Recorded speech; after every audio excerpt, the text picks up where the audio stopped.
She ran bleeding through the forest, hunted by the wolves who once called her theirs. She crossed an enemy border to survive, and the alpha who found her whispered one vow: "Whoever hunted you crossed my line." She didn't know it yet, but the moment he lifted her into his arms, her fate shifted forever. The forest had never felt like this before, like a mouth closing. Branches clawed at Mara cloak as she ran, dry twigs snapping under her boots, breath burning in her lungs. The moon hung low and swollen above the tree line, pouring silver over the world and making everything too visible, too exposed. Behind her the howls rose, not wild calls, not a hunt for deer or boar. These were organized, measured distances, shifting flanks, the sound of patrol wolves closing in like a tightening net. Her pack, her home, her executioners. Mara forced her legs to move faster, though they already trembled. The bruise along her ribs, boot, not claw, stabbed with each breath. The taste of iron lingered at the back of her throat, memory and blood both. She'd left her pack house with a ring still on her finger. The betrothal band, heavy on her hand even now, catching on the inside of her cloak as she ran. It should have been a mark of alliance. It had become a brand. "Traitor," one elder had spat, voice echoing in the hall. "Conspiring with our enemies." Her mind flashed back, unbidden, to the way the council room had gone utterly silent. The accusations. The way every gaze had turned sharp and weighing, not one of them seeing her, only the convenient shadow they could throw guilt into. The beta had stood at the center of it all, her former intended, eyes calm, hands clean, voice steady as he offered damning evidence he'd crafted himself. She'd tried to speak, to explain, to tell them the message she'd intercepted was from him, not her. That the sealed letter bearing her name was a forgery. That she'd overheard him bargaining away their border defenses in exchange for a future crown. No one had listened. No one had wanted to. The easiest lie was always the one that cost them nothing and someone else everything. Another howl tore through the night. Closer, left flank. Mara veered right, boots slipping on the forest floor. Leaves and mud smeared her palms as she caught herself on a low branch and shoved forward again. Pain flared in her shoulder. She bit it back. "Don't shift," she rasped to herself, throat raw. "They'll smell it. Track it." She could outrun men. She could not outrun a hunting party of wolves bred and trained for war. Up ahead, the trees thinned. The air changed. It was subtle at first, just a difference in the way the wind moved, the way the scents layered over each other. Her pack's familiar pine and iron tang fell away, swallowed by something colder, sharper, smoke without fire, rain without clouds, the border.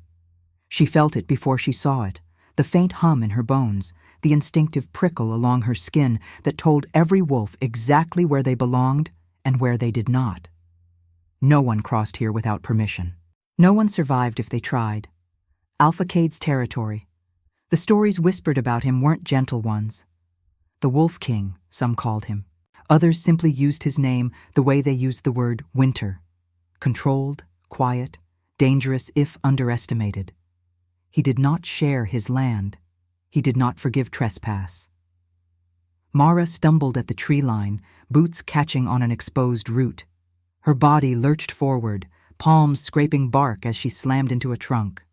She could stop here. Surrender. Turn and plead for mercy from the patrol chasing her, as if the same men who'd watched her be dragged from the council hall would suddenly remember she was one of them. As if they would question an alpha and beta who had already decided what she was. Betrayer. Liar. Convenient sacrifice. Mara pressed her forehead to the rough bark for a heartbeat, dragging in air that felt like broken glass. Her thoughts smoothed into a single brutal line. If she went back, she died. If she crossed, she might die anyway. But not on her knees, not with a false confession forced between her teeth. She pushed away from the tree and stepped forward, It felt like breaking a vow, like ripping a page from a sacred book. The moment her boot crossed that invisible divide, the hum in her bones changed, a low static shock through her veins. Her wolf flinched, snarling at the violation. The border didn't just separate land, it separated law, power, claim.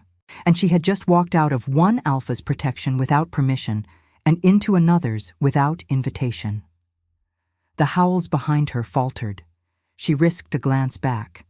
Shadows moved between the trees, eyes glinting, figures ghosting along the edge of what was no longer theirs to cross. They paced, frustrated, forming a jagged line at the border she'd just left behind. One patrol wolf, broad shoulders, familiar scent, stepped close enough that she could see the pale ring of his eyes. He didn't cross.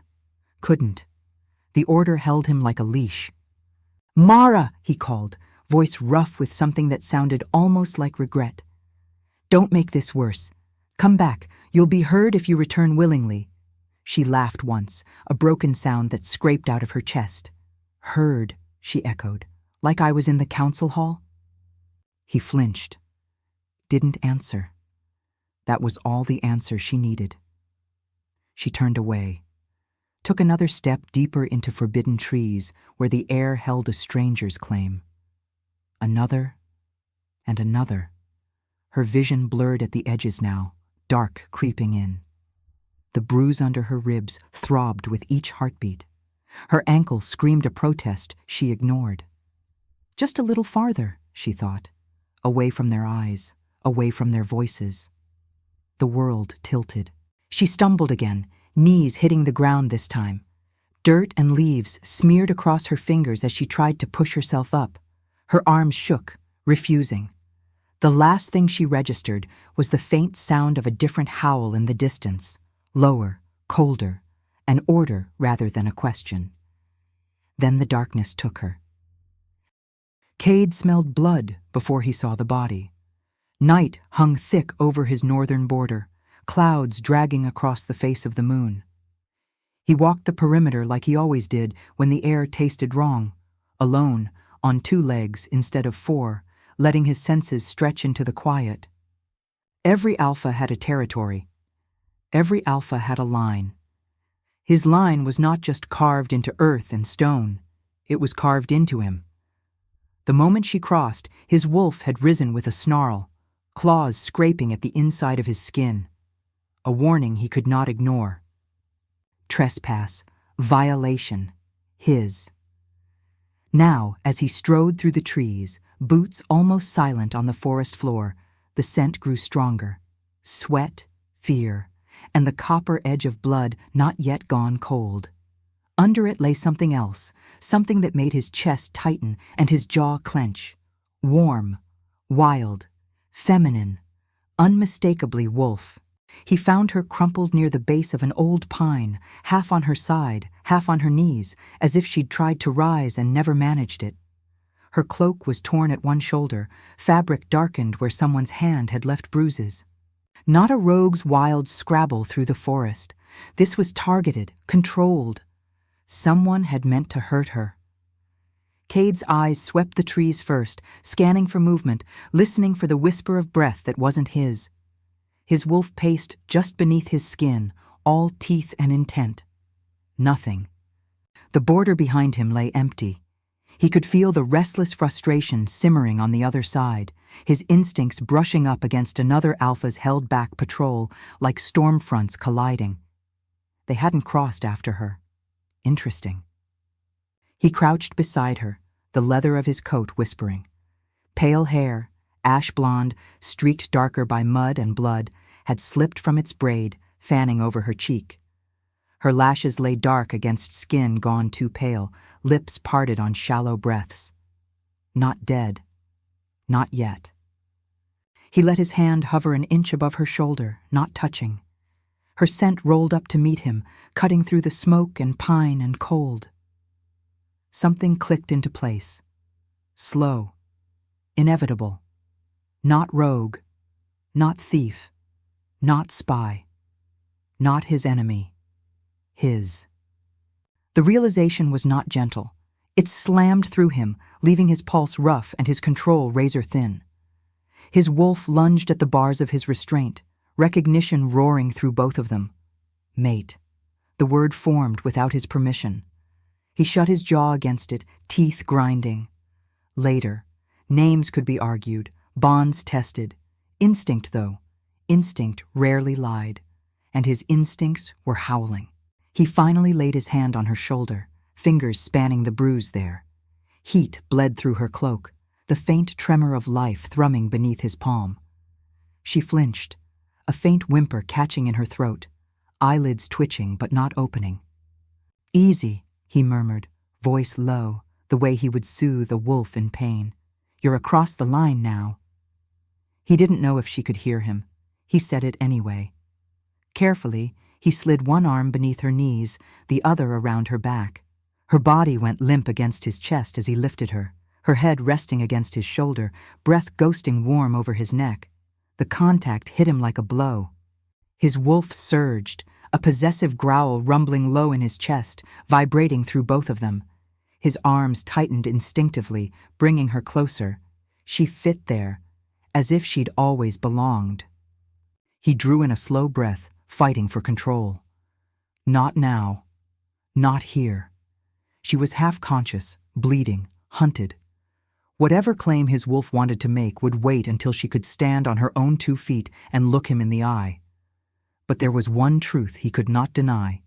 Whoever had driven her to his border had made a mistake. A fatal one. As he turned back toward his fortress, movement flickered at the edge of his vision.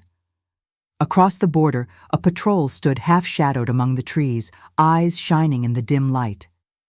One of them stepped forward, not crossing, but close enough that scent carried. Kade inhaled. Same pack as the woman in his arms. Same alpha's mark riding their skin. Good. He wanted them to see. He shifted her weight slightly, making sure they had a clear view of her limp form cradled against his chest. The patrol wolf's jaw clenched. Moonlight picked out the emblem at his collar, glinting. "Return her," the man called softly, voice rigid with someone else's orders. "She's accused of treason. She must answer to her alpha." Kade's lips curved, humorless. "She already has." A murmur rippled through the patrol. He took a step closer to the boundary, stopping precisely at the line only he could feel. The air buzzed between them, power pressing against power. "You hunted her onto my land," Kade said, voice calm in the way of deep winter. "You laid your scent too close to my border." "She crossed it," the patrol wolf shot back, though his gaze kept dropping to the way Kade held her, as if she were something more precious than a fugitive. Of her own will. Running for her life is not of her own will. Kade's tone sharpened. "And you know that." The wolf swallowed, looked away for a heartbeat. Kade let the silence stretch until it grew heavy, until even the wind seemed to hold its breath. Then he spoke, each word deliberate. "Whoever hunted her crossed my line." He didn't raise his voice. He didn't need to. The promise in it carried farther than any shout. The patrol shifted uneasily. None of them moved forward. None of them dared step over the border after her. Good. Let them run home to their alpha and their council, carrying the message in their trembling bones. This is mine now. Not a prisoner. Not a bargaining chip. A woman who'd been driven to cross into his world with nothing but the clothes on her back and the ring on her finger without a claim. He adjusted his grip on her, feeling the faint hitch of her breathing against his throat. She smelled of fear, and something under it that called to him on a level deeper than words. Kade turned away from the line and started toward the fortress rising beyond the trees, stone towers cutting a dark silhouette against the night sky. He knew exactly what taking her there meant. A war signal. A declaration. A line not merely held, but redrawn. His council would protest. The other alpha would rage. Old treaties would strain. None of it mattered. The moment he'd lifted her from the forest floor, something had settled in him with brutal clarity. He'd already crossed the only border that truly mattered. The fortress grew larger with each step, its outer walls catching the faint light. Guards on the parapet stiffened as they saw him, then relaxed slightly when they recognized his stride. Their gazes dropped to the woman in his arms and went sharp again. One of his lieutenants met him at the gate, boots hitting stone in quick, controlled strides. A scar ran from the man's jaw to his collarbone, white against his tan skin. "Alpha," he said, eyes flicking from Kade's face to Mara Bru's cheek. "Report from the northern line said movement. I wasn't told—" "You're being told now," Kade cut in. "Open the way. Call for Mara."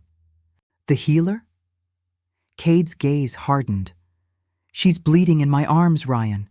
This is not the moment for questions." Ryan swallowed and nodded once, signaling to the gate guards. The heavy doors rolled open, iron mechanisms groaning softly. As Kade passed his lieutenant, Ryan lowered his voice. "From the smell. She's no rogue." "No." Kade's jaw flexed. "She's from the Eastern Pack." Ryan's brows shot up. "They'll want her back." "They can ask," Kade said, voice flat. "They will not like my answer." He carried her through the stone corridors, the familiar weight of the fortress settling around him like armor. Torches cast flickering light across the walls, banners swaying slightly in the draft. Wolves and humans alike stepped aside as he passed, eyes following, whispers rising and falling behind him. He ignored them. Kade did not bring strangers, especially not wounded ones, this deep into his domain. The fact that he headed not for the infirmary, but for his private wing would be noticed, discussed, feared. Let them talk. It would save him the trouble of explaining. He should have taken her to the healer's hall. It would have been logical, proper. He didn't. He took her to his chamber, because some part of him knew with ruthless certainty that if he left her unattended in the outer halls, if he allowed even loyal hands to touch her while he wasn't there, his control would snap, and someone would bleed for it. The door to his room closed behind him with a soft, final click. The noise of the fortress cut off, replaced by quiet and the low crackle of a fire in the hearth. He crossed to the bed and laid her down carefully, fingers reluctant to let go even for a moment. The dark coverlet bunched under her weight, framing her pale throat, the battered line of her collarbone. Her lashes fluttered once. "Kade," Mara's voice came from the door, brisk and unafraid. His healer stepped inside without waiting for permission, one of the few who could get away with that. "Ryan said you needed—" She stopped short. Her gaze went from him to the woman on his bed, then back. Understanding dawned, sharp and bright. "Oh," she said softly. "I see." "You see a patient," Kade said, forcing his voice level. "Nothing more." Mara's lips curved, but she let the retort die. "Of course, Alpha." She moved to the bedside, hands already moving with efficient precision, checking Mara's pulse, lifting her eyelids, pressing lightly along her ribs. "Bruising, dehydration, exhaustion, no broken bones I can feel." Mara's tone turned flinty. Someone hit her hard enough to leave a mark the size of a boot, someone she didn't fight back against. Kade's fingers curled into fists at his sides. "She ran," he said, "from her own." Mara glanced up, "and straight into yours." His eyes met hers, unblinking. "Yes," Mara hummed under her breath, then reached for the ties of Mara cloak. "I'll need light." Kade moved without thinking, striking a flint, setting more candles aflame until the room glowed. He stayed close, too close, shadows thrown long against the walls as the healer worked. Every time Mara's hands brushed a bruise, his wolf snarled. Every wince, every faint sound Mara made in her half-conscious state scraped over his nerves. He didn't touch her again, but he stood near enough that if she opened her eyes, he would be the first thing she saw.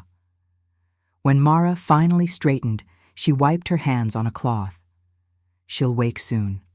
Water, food, sleep. Her body will take care of the rest.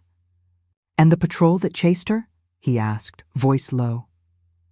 "Your men said they stopped at the line," she replied. Fear does that. Kade's gaze dropped to the woman on his bed, the faint rise and fall of her chest, the ring still glinting on her finger like a chain. They should be afraid, he said quietly. Mara paused at the door. You know taking her in like this will start something. It already started, Kade answered, the moment they drove her across my border bleeding. His healer studied him for another heartbeat, then nodded once. Then I'll make sure she's strong enough to stand when the storm hits. When the door closed behind Mara, the room felt smaller, quieter. Kade moved back to the bed, stopping at her side. He let himself look at her properly now, without anyone else's gaze at his back. There was a small scar at her jaw, half hidden under a smear of dirt. Another on her forearm where the cloak had fallen back. Old marks. Proof that this wasn't the first time she'd faced something that should have broken her. She hadn't broken. She'd run. Into him. He reached out, then stopped, fingers hovering just above her hand. I don't know your story yet, he said softly. The words meant more for himself than for her. But I know this much, whatever they called you, whatever lies they wrapped around your throat. They end here. His voice dropped, rough around the edges. You crossed the border for your life, Kade murmured. I'll cross every other line for it. He let his hand fall at last, his fingers closing gently around her wrist, just enough to feel the faint, steady beat against his skin. Then he forced himself to release her and stepped back, taking the chair near the bed. He sat and watched, and waited for the woman who had turned his border into a battlefield to finally open her eyes. Mara woke slowly, as if rising through water. The first thing she registered was warmth, a soft heaviness over her limbs, a thick blanket tucked around her shoulders. The second was scent, smoke, pine, cold air threaded with something darker and sharply male. Alpha. Her pulse kicked, dragging her abruptly into alertness. She sat up too fast. Pain flared along her ribs, a white-hot pulse beneath her skin. She sucked in a breath, bracing a hand against the mattress. Furs covering her. Sheets. A fire burning low in a stone hearth. A single high window letting in the last traces of dawn. No chains, no guards, no familiar pack insignias marking the walls. This was not her pack house. Her throat tightened. A deep voice came from the shadows. You're awake. Her heartbeat lurched. Kade stepped forward from a darker corner of the room, the firelight catching the edge of his jaw, the steel of his gaze. He wasn't wearing armor now, just a dark shirt fitted across broad shoulders, sleeves pushed to his forearms, his posture controlled, dangerous in its simplicity. Mara breath tangled in her chest. He'd stayed, all night. He came to stand near the foot of the bed, not touching her, not crowding her, but blocking the most direct path to the door without even trying. You collapsed at my border, he said. I carried you here. Every word was simple, factual. But something underneath it pulsed, quiet and territorial. She swallowed. I shouldn't be here. No, he agreed. You shouldn't. He moved closer, each step precise, measured, but not threatening, not yet. You crossed into my territory bleeding, he continued, your own pack chasing you like prey. His voice dipped lower. Tell me why. She drew a steadying breath. There was a council meeting. They accused me of treason. He finished it for her. I know. Shock rippled through her. How? Kade's eyes flicked over her face, searching for something she couldn't name. A messenger arrived at dawn. Your alpha demands your return. Her stomach dropped. Of course they had. Kade's jaw flexed once, slow and lethal. I refused. The air between them tightened. You refused, she echoed. His gaze sharpened. You crossed into my protection. Until I know why you were hunted, you do not leave. A beat. And I do not return what is mine to guard. Heat scattered across her skin, unwanted, unexpected, mine to guard. She steadied herself, drawing her legs over the side of the bed. Her bare feet touched cold stone. The shock of it cleared her head. "I need to go," she said, pushing to stand. Pain knifed through her side. She braced one hand on the bedpost, breath catching. Kade moved instantly, not touching her, but closer. Close enough that the heat of him slid across her skin, close enough that she could feel the force of his attention like a physical thing. "You leave," he said quietly, "when you are safe." His eyes swept her slowly. "You are not. I can't stay here. You will." No raised voice, no anger, just absolute, unshakable command. Her pulse hammered against her ribs. "You can't keep me." He stepped closer, closing the last remaining distance until his breath brushed her cheek. "I'm not keeping you," he said. "I'm stopping them." Her throat tightened, her voice quieter than she intended. "You don't even know me." His gaze dropped, slowly, to her hand, to the ring still on her finger. Something darkened in his eyes. "I know that you ran with this still on your hand," he said softly. "And you didn't remove it, not even when you thought you might die." Her breath caught. "It's not—" "A claim?" he finished, voice low and edged. "A promise?" A pause. "A lie?" She curled her fingers instinctively, hiding the ring. Heat rose in her face. "It doesn't matter," she whispered. "It matters," he said, "more than you want it to." He lifted one hand, not touching her, but tracing the air just above her knuckles. The nearness made her breath falter. He could have taken her hand in his. He didn't. The restraint was worse. "What did he accuse you of?" Kade asked. "Conspiring with an enemy pack?" She shook her head.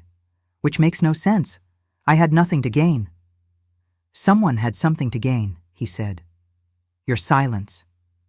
Her chest tightened. "They won't stop until they have me." "I know." His voice softened, not gentle, but decisive. "That is why you're here." She looked up at him, searching his expression. "You barely know me." "I know enough." He studied her with a slow, unyielding intensity.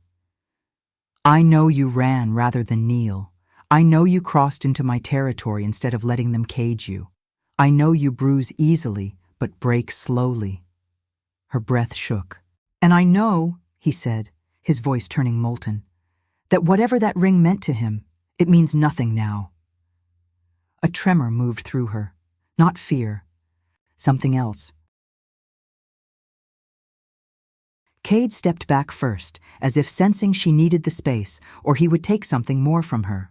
Answers, breath, control. "Eat," he said, nodding toward the tray Mara had left. "Then you and I will talk." "About what?" she managed. "About why you were targeted," he said, "and about who benefits from your disappearance." She opened her mouth to argue, but he cut her off with a single look. "And then," he added, "I'll teach you how to stop running." Her pulse stumbled. "I'm not training to fight my own pack." "You're training not to die," he said simply. He moved toward the door, then paused, hand resting on the frame, profile carved in firelight. "Your former intended," he said without turning. "He's the one who accused you." Her breath froze. "I smelled him on the ring." She felt the floor tilt beneath her. Kade finally turned his head, eyes locking on hers, with a jealousy so controlled it felt like a blade sheathed in velvet. "He marked you guilty," Kade said softly, "because he couldn't mark you as his." The truth hit her like a blow. He held her gaze for a long, suspended heartbeat. Heat, danger, and something deeper flickering through his eyes. Then he left the chamber, closing the door behind him with a quiet finality. Mara stood alone in the echo of his presence, breath unsteady, her hand trembling around the ring she suddenly could not bear to look at. The fortress never truly slept. Even in the quiet hours between dusk and dawn, Mara could hear movement beyond her chamber walls, guards changing posts, murmured conversations drifting down stone corridors, the muted echo of boots on distant stairways. A kingdom inside a fortress. And all of it because of her. She stood at the narrow window, arms folded lightly, watching threads of morning light catch the frost outside. Her ribs still ached, but the sharpness had dulled. Mara's healing salves worked faster than anything her old pack ever used. She should have been afraid. She wasn't. Not when she remembered the way Kade stood between her and the world. Not when she remembered the way his eyes caught on the ring like he wanted to tear it off her hand with his teeth. A soft knock sounded at the door. Before she could answer, it opened. Kade stepped inside without hesitation, as if entering his own room, and technically, he was. She still wasn't sure why he'd placed her here instead of a guest suite or the healer's quarters. But every time she considered asking, she remembered the look he gave when she tried to stand yesterday. "You leave when I say you're safe, not before." He paused just inside the door, dark eyes sweeping over her, not invasively, but thoroughly, assessing. "You slept," he said. A statement, not a question. "Yes," she murmured. "Your healer is very talented." Kade's mouth shifted in something that wasn't quite a smile. "She is." Silence rose between them, not awkward, just aware. His attention moved to her posture, the faint tightness around her ribs. "You're still in pain." "Not enough to matter." He held her gaze. "You don't get to decide what matters, not while you're recovering." She didn't rise to the challenge, didn't argue. She simply said, "I'm steady enough to stand." Something flickered in his eyes, approval, quiet and warm beneath steel. "Good," he said. "You'll need that today." He gestured toward the door. "Walk with me." She followed him through a series of stone corridors, guards straightening as they passed, lowering their heads in deference. Kade didn't acknowledge them beyond a flick of his attention. His presence filled the space so completely that the soldiers almost didn't exist. "What's happening?" she asked softly. "Your pack sent a messenger," Kade said. "He claims he comes under a banner of peace." Her stomach tightened. "And you don't believe him?" "No." A single syllable. Absolute. They reached a chamber lined with long tables, the air smelling faintly of ink and cold metal. Kade opened the door for her, a gesture not gentle, but instinctual, and she stepped into the room. Ryan and 2 other lieutenants stood waiting. At the far end of the table, a man in the colors of her pack turned as she entered, her breath caught. He was older, an advisor, not a warrior. His expression shifted when he saw her, relief, anger, fear, something else she didn't recognize, but he masked it quickly. "Mara," he said, bowing stiffly, "your alpha demands your return." Before she could speak, Kade stepped forward, his presence cutting through the room like a blade. "She crossed into my protection," he said, voice low and controlled. "You know our treaties. Crossing my border makes her subject to my judgment until the matter is resolved." The messenger swallowed. "She is accused of treason. She must answer to her alpha." "She answered," Kade said, "by running." A tremble moved down the messenger's spine. Kade's voice dropped further, intimacy sharpened into threat. "And you hunted her, across my land." "We pursued a fugitive," the man insisted.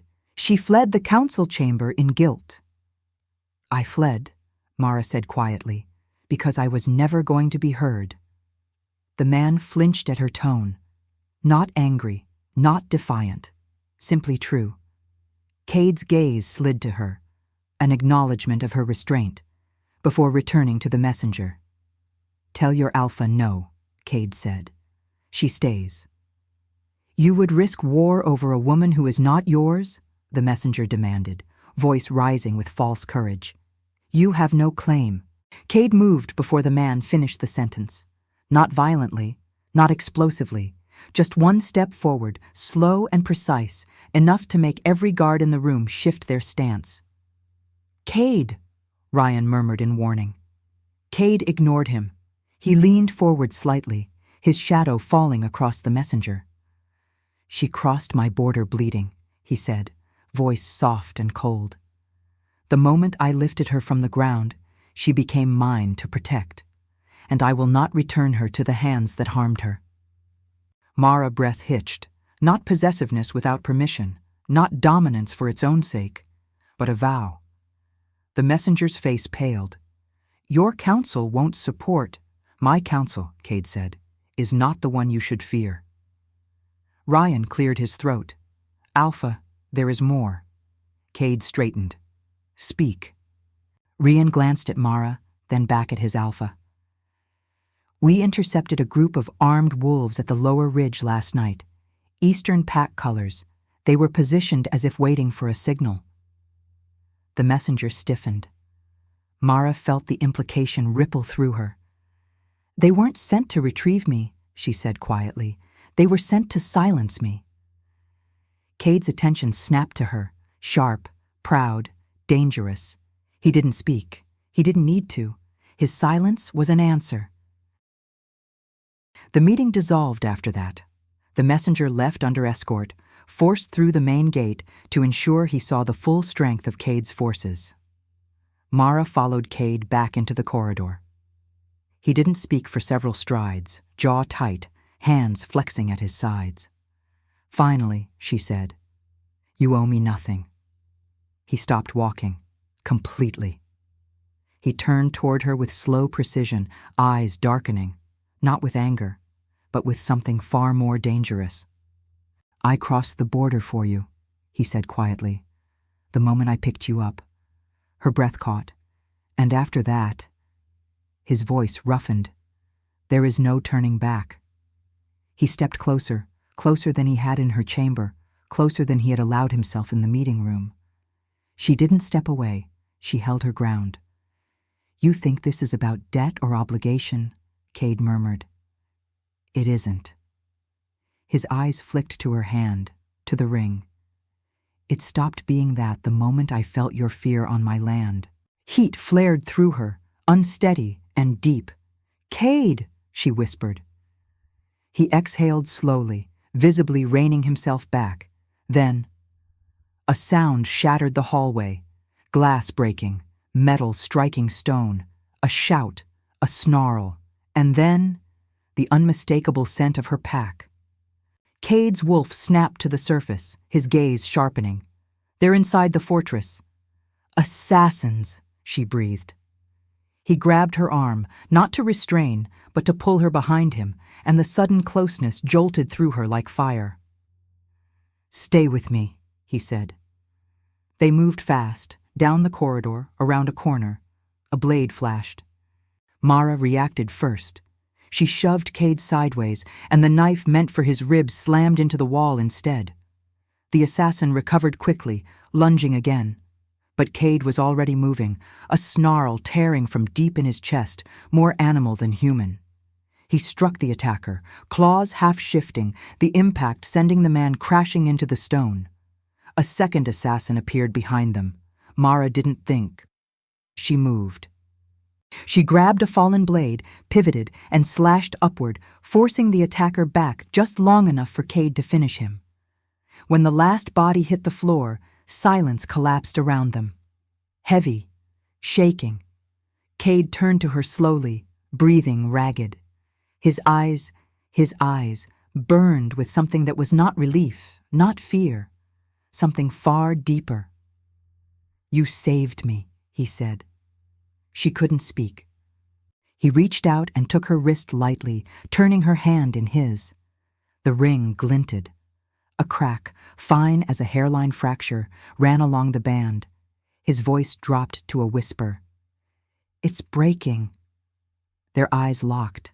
Her pulse thundered. And for the first time since she crossed the border, Mara felt something shift. Not in the fortress, not in the war, in him. The fortress shook with movement. Not panic. Kade's pack didn't panic. but the crackle of readiness, of warriors shifting positions, of commanders issuing quick orders that echoed against stone. 2 assassins dead inside the Wolf King's walls meant only one thing: war had already begun.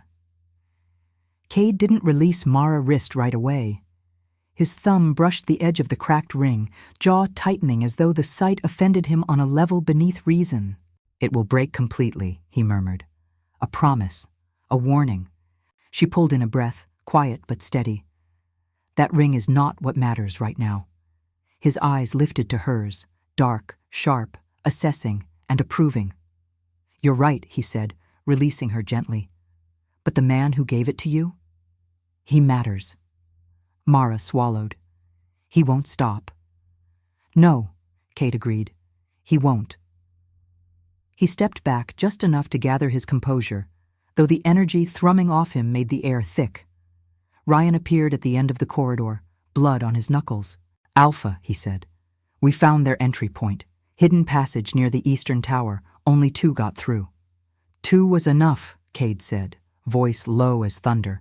"Double the guards on every entrance. No one moves without my order." Ryan nodded, then hesitated. "There's more." Kade didn't like hesitation. His eyes sharpened. "Speak."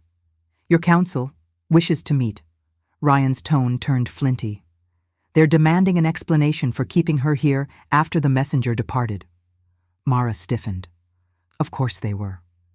Kade's expression didn't change. If anything, it smoothed into something colder. "They can have their explanation," he said, "but not the one they want." The council chamber was circular, ringed with torches and banners, polished stone echoing every whisper. As Kade and Mara entered, murmurs rippled through the circle of elders and commanders. Not one of them dared speak until Kade reached the center. But their eyes were loud. Some were wary, some curious, some openly hostile. All were watching Mara. Kade didn't sit. He didn't need the throne to command the room. "Assassins entered our walls," he said, voice carrying in the heavy silence. "From the Eastern Pack." A ripple of outrage, genuine or convenient, swept through the chamber. One counselor stepped forward, silver-haired and rigid. "This attack concerns us, but so does the woman you brought here without council approval." Mara lifted her chin, not to challenge, but to meet accusation with steadiness. Kade's gaze slid to the counselor, slow and lethal. "You question my judgment. We question the wisdom of provoking war," the elder said. "If the Eastern Alpha demands her return, we cannot defend a stranger at the cost of peace." Stranger, as if she had no name. Kade's jaw flexed. Mara spoke before he could, not loudly, not defiantly, just clearly. "If my presence endangers you, I will leave." Kade turned toward her sharply, a flash of something raw crossing his features. Not anger at her, but at the idea of her stepping outside his protection. "You will not," he said, every word drawn from steel. She held his gaze, calm and resolute. "I won't be the reason your people bleed." "You aren't the cause," Kade said. "They drew first blood when they hunted you." Then he stepped closer to her, not touching, but standing near enough that his presence wrapped around her like armor. He faced the council. "She was hunted across our border," he said. "Beaten, framed, left to die. This was not an accident. It was an attempt to silence her." The murmurs rose. He continued, voice sharpening. "And when a pack sends assassins into my walls, the intent is clear. They do not want peace." The counselor who had spoken earlier stepped forward again. "Alpha, we cannot protect a woman whose own Alpha demands her return unless—" "Unless what?" Kade asked quietly. "Unless she belongs to us?" Silence. The elder swallowed. "Unless she has claim or purpose here." Kade's eyes darkened, a dangerous quiet settling over him. "She does." His voice carried through the chamber, unshakable. "She has mine." The shock was immediate. Whispers surged like a wave. Ryan's eyes widened slightly. Mara's breath caught, and she forced herself not to step back, not to look away, not to show the punch of heat that went through her. Kade didn't look at the council. He looked at her. "You crossed into my protection," he said. "You fought beside me today. You have more courage than the Alpha who sent men to kill you in the dark." Something inside her trembled. Not fear, recognition. He turned back to the council. "She stays under my guard," he finished. "No negotiations, no concessions." "And if the Eastern Alpha demands retribution?" another counselor challenged. Kade's voice dropped to something lethal. "Then he can come to my door and speak his demand to my face." The council dissolved with no further argument, not because they agreed, but because no one dared push him further. Kade dismissed them and left with Mara beside him, his stride controlled, but edged with a storm she could feel but not see. They reached a quieter corridor before she spoke. "You didn't have to say that," she murmured. "Claiming me like—" His gaze snapped toward her, sharp enough to halt her words. "I didn't claim you," he said softly, dangerously. "I protected you. But the council thinks I don't care what they think." Heat rose to her throat, not embarrassment, but something deeper. "Kade," she said more quietly, "you're risking your entire pack." He moved closer, not looming, not towering, but closing the distance until she could feel the warmth of him, the restrained power under his skin. "I would risk far more than that," he said, "and I didn't say yes to war." His eyes lowered to her hand. "To the ring. I said no to giving you back to a man who hurt you." Mara exhaled shakily. He reached out, slow, deliberate, and took her hand. For a moment he didn't do anything, just held it, his thumb resting against the cracked band. Then he slid the ring off. It broke cleanly in his hand, shards dropping softly into his palm. He closed his fingers around the pieces, his voice a quiet vow. "You kneel to no one who would betray you again." Her heart thudded painfully. She didn't realize her other hand had lifted until her fingers brushed his wrist, lightly, hesitantly, but intentionally. He froze, not in fear, in control so tight it trembled. "Kade," she whispered, "what happens now?" His eyes lifted, molten and unguarded. "Now," he said, voice low enough to shiver through her, "I make sure the man who framed you never touches you again." Before she could answer, a deep horn sounded from the outer walls, a warning, a declaration. Her former pack had arrived. The warning horn echoed through the stone corridors, low and resonant, vibrating through Mara's ribs. Kade didn't flinch, didn't turn toward the sound. He held her hand for one breath longer, one heartbeat where the world outside the fortress didn't exist. Then he released her gently. "Stay behind me," he said. Not a command, a vow. They walked toward the outer courtyard, the cold air growing sharper with every step. Warriors lined the walls, bows drawn, claws half-shifted. The tension in the air was a live wire. As they stepped out beneath the open sky, Mara saw them, her former pack. Dozens of wolves in formal armor. The beta at the front, the man who had stood beside her once in promise, and later in betrayal. Their alpha stepped forward, expression carved from stone.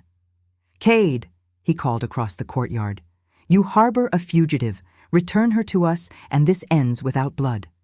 Mara exhaled shakily. She felt Kade's presence beside her, a gravitational pull, steady and unyielding. She had never felt another's emotions like this. But now, it was like her heartbeat had a second rhythm beneath it. Not his thoughts, not words, just awareness. A pull toward him, subtle but unmistakable. Her fingers brushed his sleeve without meaning to. Heat flared under her skin. Kade's breath caught, just barely, before he stepped a fraction closer. He felt it too.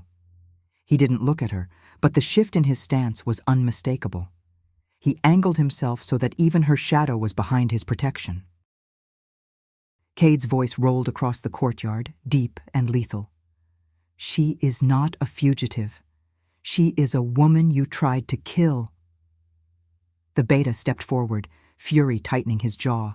She is mine by contract. No, Kade said, eyes darkening. You don't speak that word in my presence. A ripple of unease swept through the eastern pack. The beta sneered. She broke her oath. She refused to be yours, Kade countered. There is a difference. The alpha of her former pack stepped forward. We have judgment to pass. Kade met his gaze, slowly, deliberately. She kneels to no judgment born of lies. The beta's eyes flashed. Then we settle this by combat. Mara breath hitched. She stepped forward, but Kade's arm shot out, barring her with a single, effortless motion. She simply said, You don't have to do this for me. I can stand.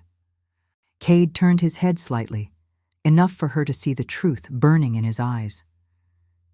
I'm not doing it for you, he said quietly. I'm doing it because he touched what he had no right to touch. Her pulse stumbled. Heat rushed through her ribs, her throat, low in her stomach. The bond tugged again, stronger now, like a current pulling them toward one another. She felt his focus slide to her, drawn as if by instinct. Almost imperceptibly, Kade inhaled, as if tasting her emotion in the air. His voice dropped to something rawer. You feel it, he murmured. She didn't answer. She couldn't. Her breath trembled with the truth of it. He exhaled once, a sound that felt like restraint and relief intertwined. For the first time, she didn't look away. Kade stepped into the center of the courtyard. The beta followed, fury twisting his features. You fight, the man spat, and when you fall, she returns to us. Kade's lips curved, not a smile, a warning. If I fall, he said softly, my pack will tear you apart before you reach her. The beta snarled and attacked. The duel was brutal, not flashy, not prolonged. Kade fought the way he lived, efficient, decisive, merciless. The beta lunged with desperation. Kade met him with precision.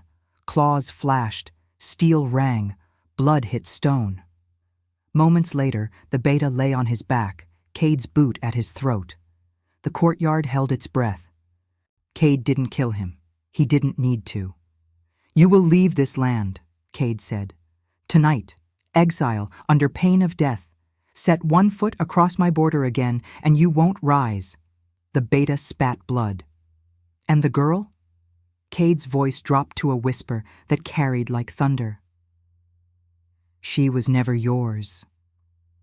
The alpha of her former pack bowed his head. Defeat. Concession. Judgment overturned.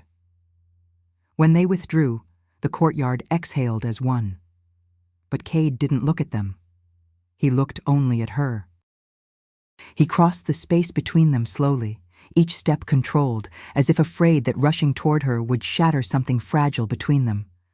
When he reached her, his hand lifted, not to grab, not to claim, just to touch her jaw with his fingers, light, reverent, trembling slightly with restraint. You're safe, he murmured. His forehead lowered to hers, breath brushing her lips. Her hands rose, hesitant, then certain, resting against his chest. The warmth of him flooded through her skin, through her bones, through the bond blooming like fire beneath her ribs.